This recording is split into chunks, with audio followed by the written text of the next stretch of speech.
awal film kita disuguhkan dengan adegan seorang gadis yang tampak kebingungan dan ketakutan di tengah hutan.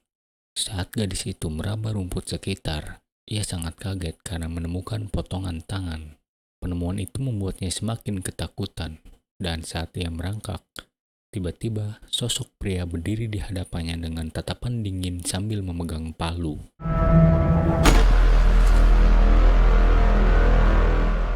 Dalam adegan berikutnya, terlihat gadis tersebut sedang duduk di kursi dengan badan sudah terikat rantai dan kepala ditutupi plastik.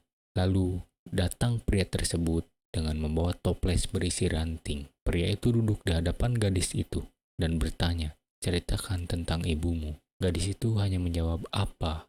Lalu tanpa basa-basi, pria itu menghantam gadis tersebut dengan palunya.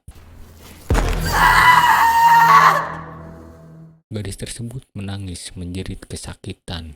Pria itu terus menyiksa gadis tersebut sampai gadis tersebut memohon agar menghentikan penyiksaannya karena dia tidak pernah bertemu ibunya karena ibunya telah meninggal saat dia dilahirkan. Pria itu menoleh ke belakang dan terlihat sosok wanita yang berada di balik tembok mengintip. Lalu pria itu berkata, "Kali ini kita akan berhasil." Pria tersebut langsung mencekik gadis tersebut hingga membuatnya tewas. Pria tersebut mengeluarkan perkakas dan mengambil salah satu pisau. Tanpa segan, dia menyayat leher gadis itu.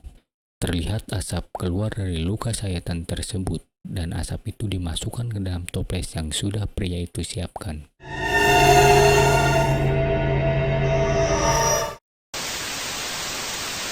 Halo Movie Explorer, kali ini kita akan menyelami kedalaman horor ritualistik Meksiko dalam film yang lambat, gelap, namun sangat berkesan, They Were Witches atau Eran Brujas.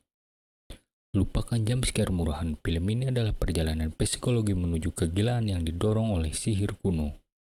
Film ini memperkenalkan kita kepada Mia, tokoh utama yang cerdas namun sedang rentan. Ia adalah seorang profesional di bidang paranormal, pembawa acara radio yang setiap hari membedah mitos, legenda, dan tentu saja praktik sihir yang mengerikan. Ironisnya, saat ia sedang sibuk membahas dunia lain, kehidupan pribadinya justru berantakan. ¡Padres! ¿Tú crees que no me va a decir? Pero la verdad es que eres patética.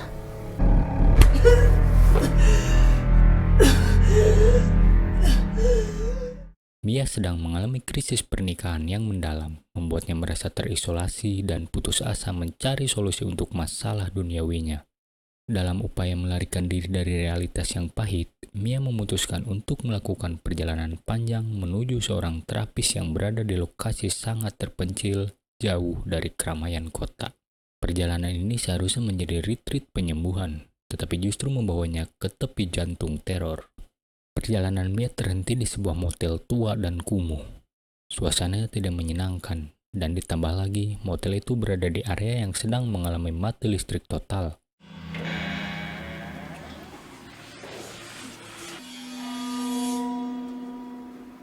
Mía Félix.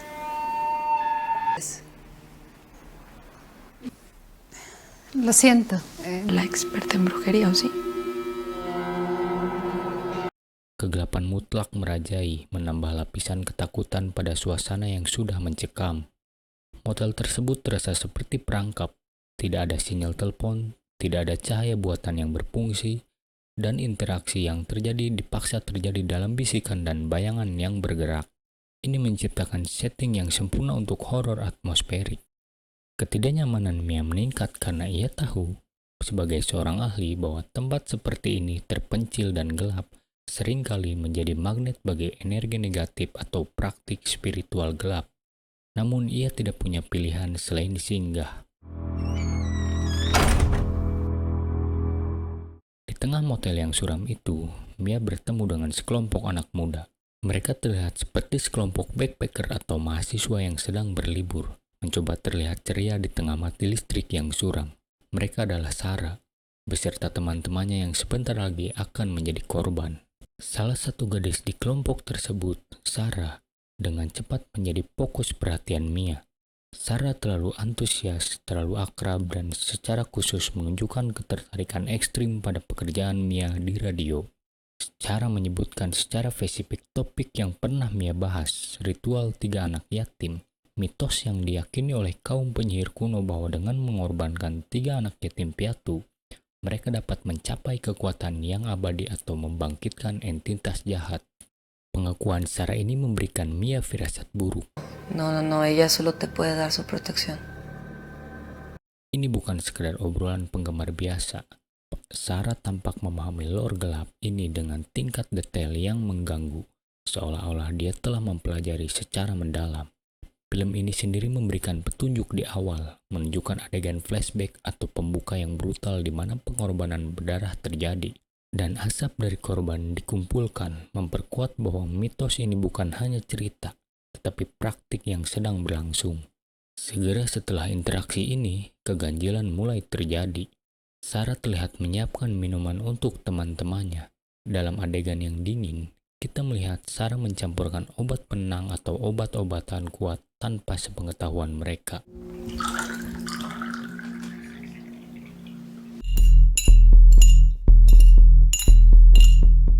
Ini adalah awal dari manipulasi yang licik. Sarah bukan hanya ingin membuat mereka tidur, tetapi juga ingin membuat mereka rentan dan tidak berdaya, menjadikannya sasaran empuk untuk rencana kejahatannya. Korban pertama dari kelompok itu menghilang tanpa jejak. Awalnya, hilangnya hanya dianggap sebagai kecelakaan atau upaya melarikan diri di tengah kegelapan. Namun Mia merasa ada yang tidak beres, menghubungkannya dengan perkataan Sarah.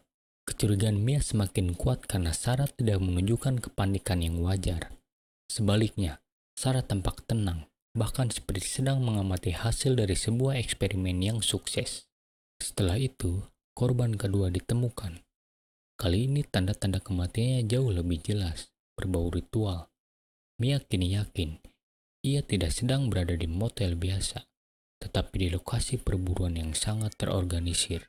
Mia menyadari bahwa Sarah dan mungkin beberapa komplotannya sedang berada di tahap tengah ritual kuno. Setiap korban bukan hanya dibunuh, tetapi dipersembahkan dengan tujuan spesifik untuk mengumpulkan energi.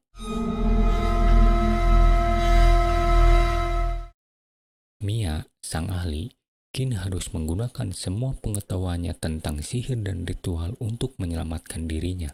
Ia memahami bahwa Sarah tidak bergerak sendiri, tetapi merupakan bagian dari garis keturunan atau kultus yang ingin membangkitkan entitas atau memperkuat penyihir kuno.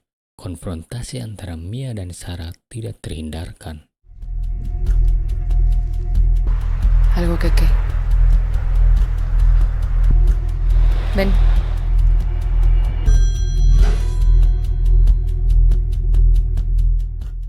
Ini adalah pertarungan antar logika dan pengetahuan Mia melawan keyakinan sesat dan kekuatan jahat yang dipegang teguh oleh Sarah. Sarah mengungkapkan motif sebenarnya. Semua ini adalah untuk memenuhi syarat pengorbanan yang dibutuhkan oleh penyihir yang sedang menunggu untuk bangkit atau mendapatkan kekuasaan penuh. Sarah adalah pelaksana yang kejam dan berdedikasi.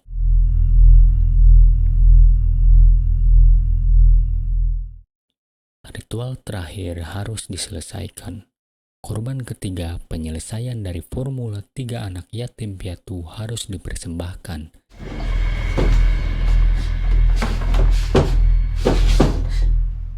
Film ini kemudian menampilkan puncak ritual yang mengerikan, penuh dengan darah dan simbolisme sihir. Dalam klimaks yang intens, kita menyaksikan keberhasilan ritual tersebut. Entitas atau penyihir kuno itu berhasil diperkuat, mendapatkan kekuatan yang mereka inginkan melalui pengorbanan nyawa yang tak berdosa. Kegelapan pun menang.